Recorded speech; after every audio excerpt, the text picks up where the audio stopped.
Hi guys! Ayan, kagigising pa lang ako guys. So, magluluto ako ng aking pang-almusal.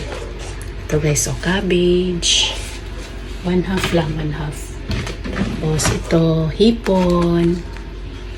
Igigisa ko lang siya sa hipon. Ito yung pinaka pangsahog ko, panglasa. Pampasarap. Tapos 4 na pirasong bawang.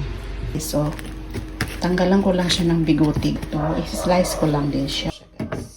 Ngayon guys, isa-isa na naman tayo ng ating bawang. Ayan, ating sangsako guys sa ating almusal ko guys. So, ayun guys. Ito na guys, hayaan na natin maluto bago natin ilagay yung ating gulay. Nilagay ko na yung ating gulay, repolyo.